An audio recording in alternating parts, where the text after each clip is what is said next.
Hello everyone, welcome back to my channel. इस video में हम पढ़ने वाले हैं क्लास 12th का हिस्ट्री का theme number 13 Mahatma Gandhi and the nationalist movement का पार्ट नंबर 2।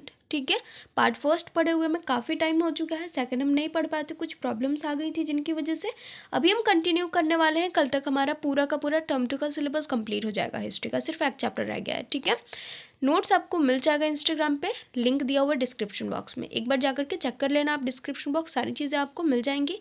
तो चलिए स्टार्ट करते हैं। आज का जो हमारा टॉपिक है वो है the salt Satyagraha a case study. ठीक है, मतलब हम साल्ट सत्याग्रह के बारे में पढ़ने वाले हैं अभी। ओके, क्या हुआ था इसमें? After the end of the non cooperation movement Mahatma Gandhi focused on his social reform work. देखो हुआ क्या कि जब हमारा नॉन कोऑपरेशन मूवमेंट खत्म हुआ, ठीक है, जब इसका एंड हुआ, महात्मा गांधी ने ज़्यादातर किन चीज़ों पे फोकस्ड किया? तो जो सोशल रिफॉर्म्स थे, जो सोशल रिफॉर्म्स को लेकर के जो वर्क थे, उन पे उन्होंने ज़्यादातर काम किया। ठीक है, 1921 1928 है ये। ठीक है, सारे हमारे जो भी ईयर्स थे वो हाईलाइट है। 1928 में क्या हुआ था? He began to reentering politics. इन्होंने री एंटरिंग करना शुरू कर दिया पॉलिटिक्स में। Okay, all India campaign in opposition to the all white Simon Commission. इसके अलावा क्या हुआ 1928 में? तो जो वाइट साइमन कमीशन, ठीक है, आया था, जो उसके खिलाफ सारे लोग खड़े हो गए। जो भी हमारे इंडियन पीपल्स थे वो सारे इसके खिलाफ खड़े हो गए, साइमन कमीशन के। ओके, और हमें ये चीज़ जानना होगा कि जो महात्मा गांधी थे उन्होंने इसमें भाग नहीं लिया, मतलब इसके खिलाफ जो भी पीपल्स खड़े थे उनमें महात्मा गांधी हमारे शामिल नहीं हुए, लेकिन ब्लेसिंग्स इन्होंने दी थी। ठीक है, जो भी लोग खड़े हुए थे उनको महात्मा गांधी ने ब्लेसिंग्स दी थी। He did to a peasant satyagraha in Bardoli. और इसी साल इन्होंने क्या किया? जो हमारे सत्याग्रह में शामिल हुए थे बारदोली में, जो भी पीजेंट सत्याग्रह कर रहे थे, उनको भी उन्होंने सेम चीज़ वही करी, उन्होंने ब्लेसिंग्स दिया। ठीक है, आगे हमारे पास क्या है? 1929 में क्या हुआ? In the end of the December the Congress held it's annual session in the city of Lahore. जो लाहौर की सिटी थी वहाँ पे क्या हुआ? लाहौर में क्या हुआ? जो हमारा कांग्रेस था उसने एनुअल सेशन हेल्ड करा एंड ऑफ दिसंबर में। अब देखो ये जो एनुअल सेशन हेल्ड हुआ कांग्रेस का, कांग्रेस ने जो हेल्ड करा, इसमें दो चीज़ें इंपॉर्टेंट थी। ये चीज़ हमें याद रखना है कि इसमें दो चीज़ें इंपॉर्टेंट थी, और वो दो चीज़ें क्या थी? तो पहला था जो हमारे जवाहरलाल नेहरू थे, उनका मतलब उनको एक नेता के रूप में, या फिर बोल सकते हैं उनको एक अध्यक्ष के रूप में मान लेना। ठीक है, उनको चयनित कर देना। और दूसरा क्या था? तो दूसरा था पूर्ण स्वराज। ठीक है, पूर्ण स्वराज। ये दो चीज़ें इसकी इम्पॉर्टेंट थी। आगे हमारे पास क्या है? 26 जनवरी 1930 26 जनवरी में क्या हुआ? Independence day was observed with the national flag being hoisted in different venues and patriotic songs being sung। देखो 26 जनवरी 1930 में हुआ ये कि इंडिपेंडेंस डे मनाया गया, 26 जनवरी को मनाया गया। ठीक है, ईयर कौन सा था? 1930। अब इसको ऑब्जर्व करा इंडिपेंडेंस डे के रूप में, और जो भी हमारे लोग थे, जो भी लीडर्स थे, सब ने क्या करा? नेशनल फ्लैग होस्ट किया, झंडा फहराया। और इसमें ना कुछ चीज़ें हुई जो कि सारी जगहों पे सेम थी। मतलब जैसे कि सबका कहना था, जो भी हमारे लीडर्स थे, जो महात्मा गांधी थे, उनका कहना था कि जो भी हमारे जगह, जैसे ये एक जगह हो गया, ये एक जगह हो गया, एक जगह हो गया, सारे जगहों पे सेम टाइम पे झंडा फहराया जाएगा। तो अब ये होगा कैसे? तो जो ड्रम्स होते हैं, जो हमारे नगाड़े वगैरह होते हैं, वो सब बजा करके एक दूसरे को बताया जाएगा। ठीक है, और सब लोग एक ही टाइम पे सारा कुछ करेंगे। और उसके बाद क्या करेंगे? तो उसके बाद उनका जो भी दिन होगा, ये 26 जनवरी का, ये झंडा वंडा फहराने के बाद क्या होगा? तो जो भी हमारे लोग होंगे, मतलब जैसे अनटचेबल पीपल जो होते हैं, जो हिंदू मुस्लिम का जो भी विवाद चलता था पहले, अभी भी चल रहा है, बहुत ज़्यादा है अभी तो बिल्कुल सेम वैसे ही क्या करना है? सारी चीज़ों को हमें सॉल्व करना है। मतलब जो हम छुआछूत का भेदभाव रखते हैं उसे ख़त्म करना है हमें। जिनको हम अछूत मांगते हैं उन लोगों का सेवा करना है हमें। ठीक है, उनको भी अपने बराबर का हक देना है। जो हमारे हिंदू मुस्लिम्स के बीच में जो भी प्रॉब्लम्स चल रहे हैं उसे हमें सॉल्व करना है। ठीक है, और जो भी होता है चरखा वगैरह चलाना, और ये सारे काम जो पहले होते थे, तो उन सब कामों को हमें पूरे दिन करना है। ठीक है, सारी चीज़ें किससे रिलेटेड लग रही हैं? तो सारी चीज़ें हमारी रिलेटेड लग रही हैं इंडिपेंडेंस से। ठीक है, अब हमारे पास उसके बाद क्या है? Dandi. Gandhi ji had given advance notice of his salt march to the viceroy Lord Irwin. अब देखो गांधी जी ने क्या कर दिया? डांडी, जो साल्ट मार्च था उन्होंने स्टार्ट करा, और इसका जो सूचना होता है, नोटिस जो होता है, वो उन्होंने सबसे पहले किसको दे दिया?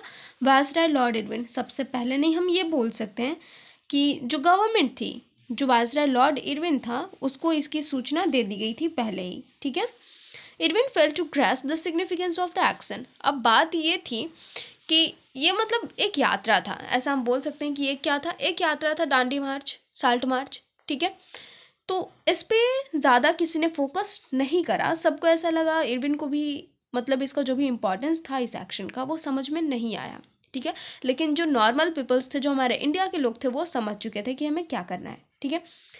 इन्होंने क्या करा साल्ट मार्च में? Began walking from his ashram at Sabarmati towards the ocean. जो उनका साबरमती आश्रम था, वहाँ से इन्होंने चलना शुरू किया ओशन की तरफ। Reached his destination 3 weeks later. 3 सप्ताह के बाद वो कहाँ पहुँच गए? अपने डेस्टिनेशन पे पहुँच गए, ओके। उसके बाद देखो क्या होता है, उसके बाद होता है in the wake of the salt march nearly 60,000 Indians were arrested, among them of course Gandhi ji himself. देखो 60,000 पीपल्स इसमें अरेस्ट हुए थे, ठीक है, और इसमें गांधी जी भी शामिल थे।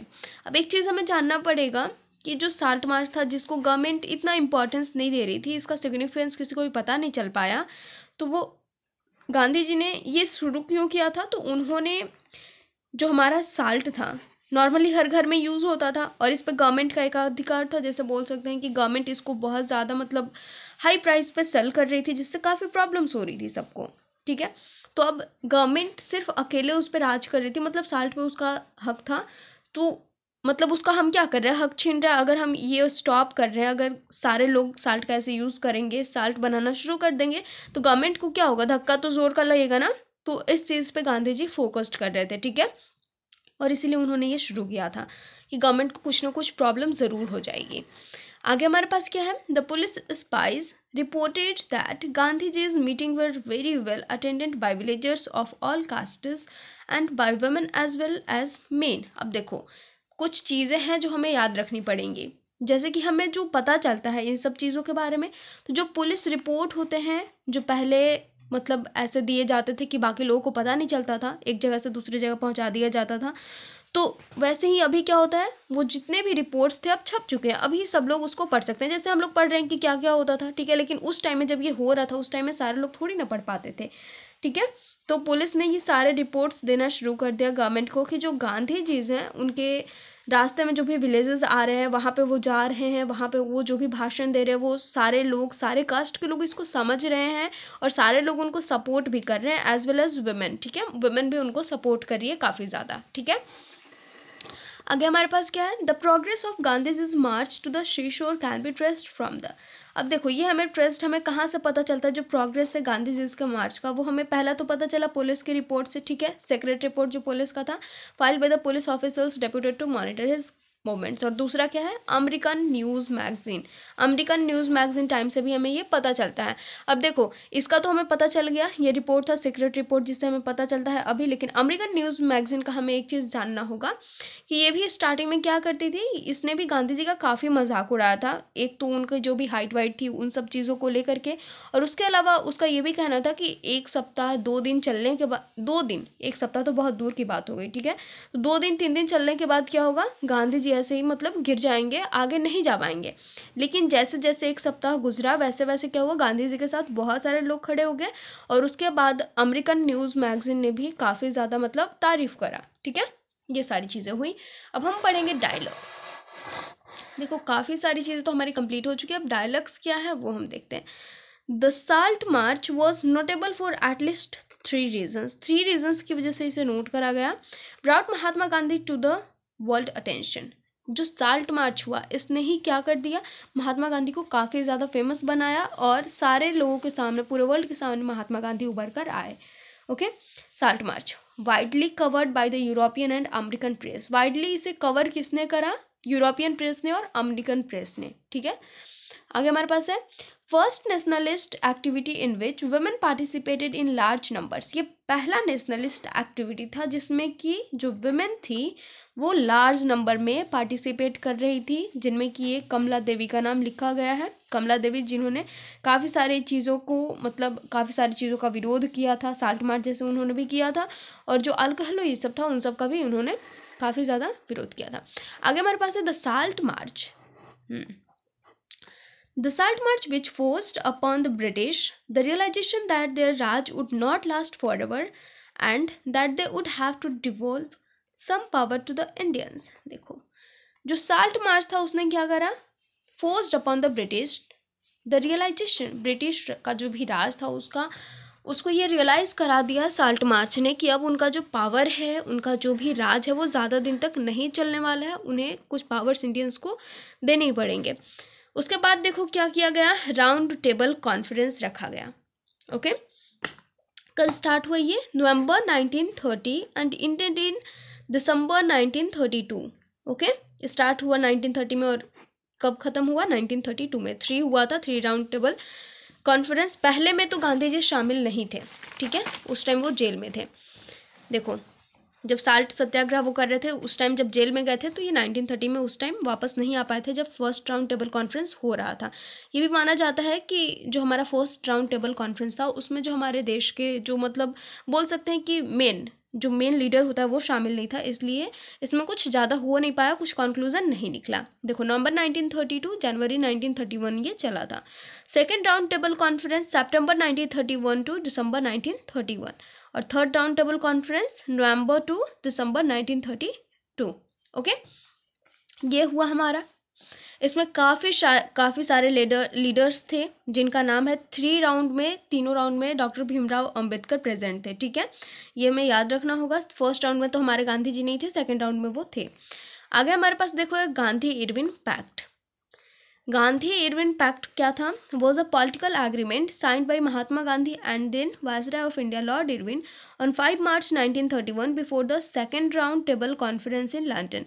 सेकेंड राउंड टेबल कॉन्फ्रेंस से पहले ही ये साइन करा गया था गांधी इरविन पैक्ट, किसके बीच में, महात्मा गांधी एंड उस टाइम के जो वायसराय ऑफ इंडिया थे लॉर्ड इरविन, इन दोनों के बीच में। कब, 5 मार्च 1931 को। ओके, प्रपोज्ड कंडीशंस क्या थे, stopping of civil disobedience movement by the Indian National Congress. जो इंडियन नेशनल कांग्रेस है उसके द्वारा जो भी चीज़ें हो रही हैं, सिविल डिसोबीडियंस मूवमेंट, ये सब वही सारी चीज़ों को स्टॉप करने के लिए थी। और गांधी जी की तरफ से क्या होगा, ये स्टॉप करने के लिए किसकी तरफ से होंगी, तो ये होगा इरविन की तरफ से। और गांधी जी की तरफ से क्या क्या हो सकता है, हम एज्यूम भी करें तो हो सकता है कि जो भी लोग हमारे जेल में होंगे उन सबको रिहा करा जाए और जो भी हमारा हक बनता है, ठीक है, वो सब हमें मिलना चाहिए। इन सारी चीज़ों को रखा होगा गांधी जी ने।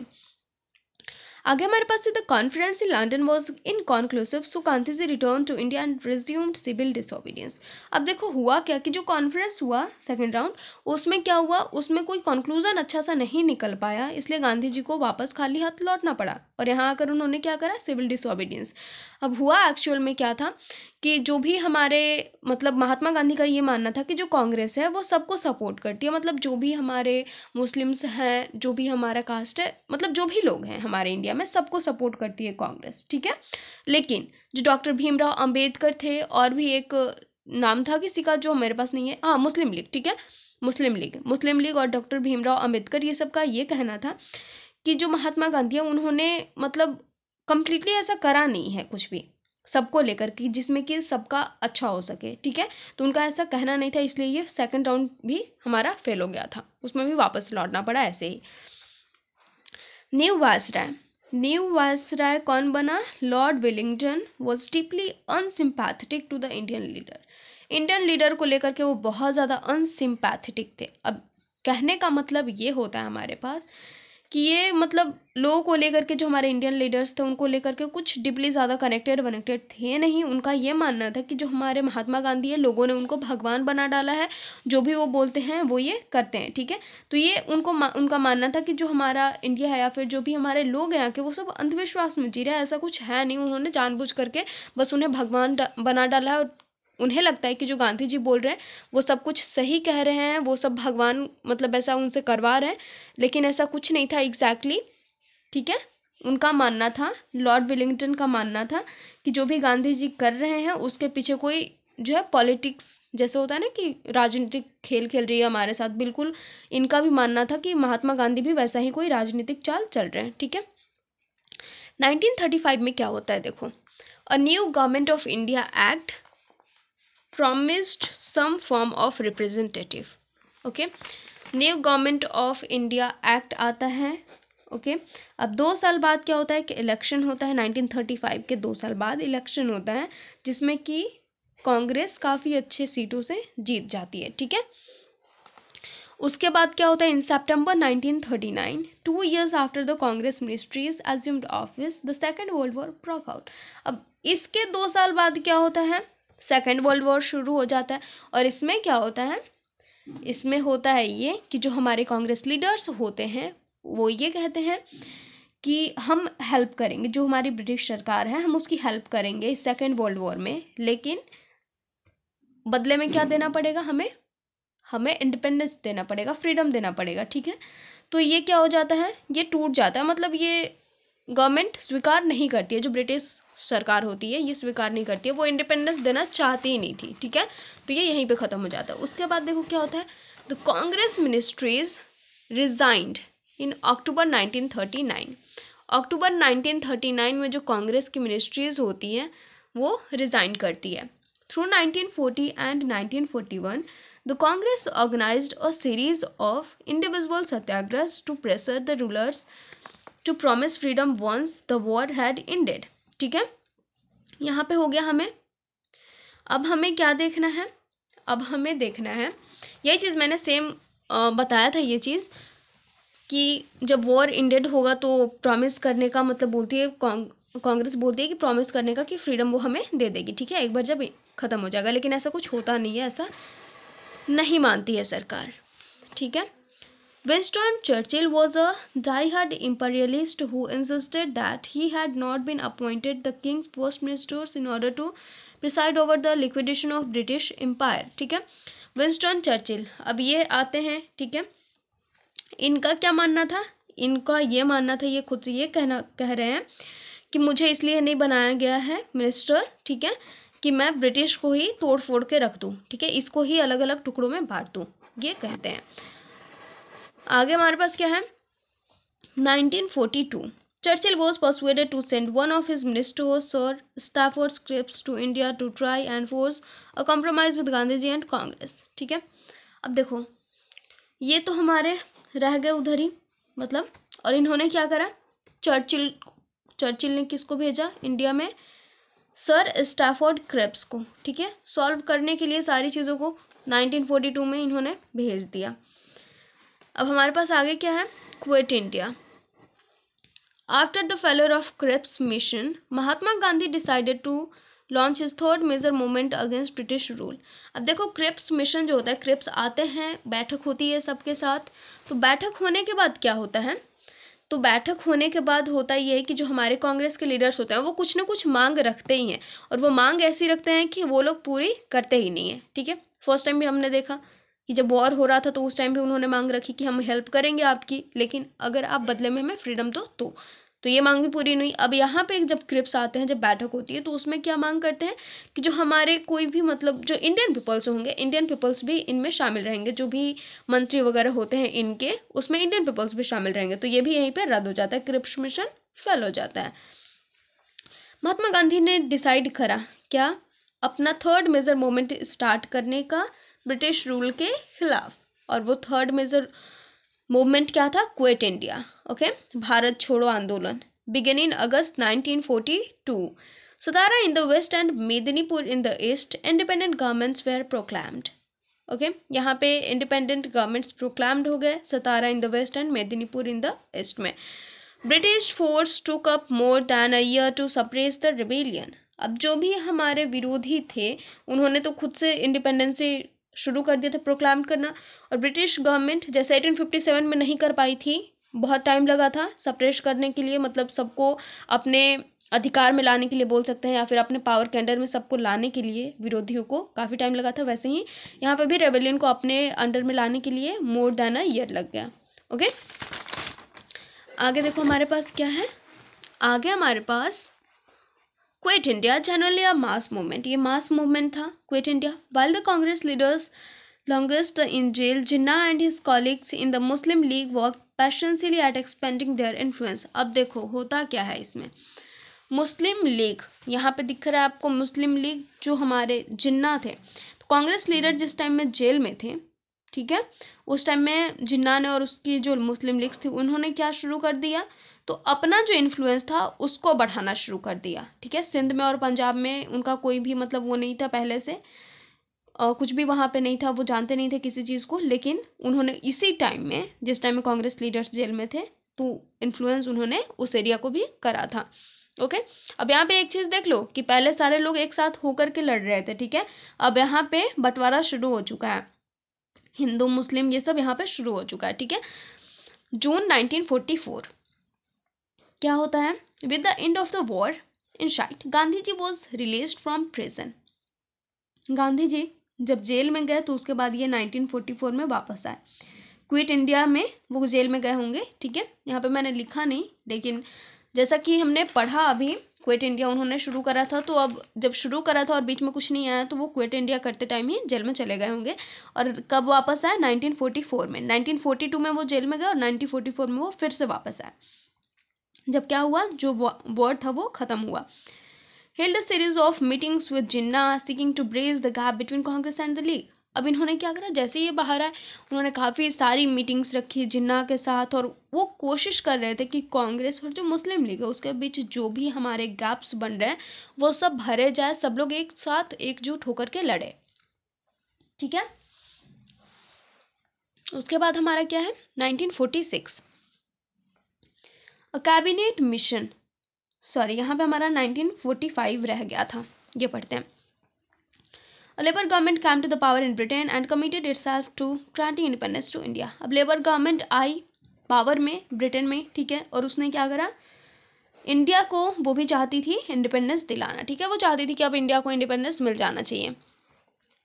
1946 में a cabinet mission sent in the summer of 1946 fail to get the Congress and the League to agree on the federal system.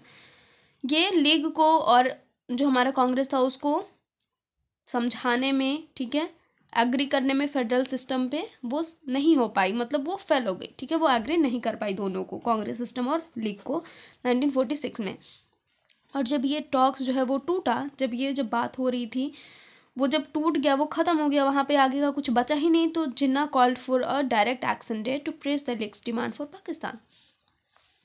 और फेडरल सिस्टम में जब वो दोनों को नहीं मना पाया, ये कैबिनेट मिशन जब शुरू हुआ, नहीं मना पाया दोनों को 1946 में, तो यहाँ पे क्या हुआ, आगे जिन्ना ने डायरेक्ट एक्शन डे, ठीक है, शुरू किया और पाकिस्तान का डिमांड यहीं पे शुरू हुआ. कब देख सकते हो आप, 1946 में.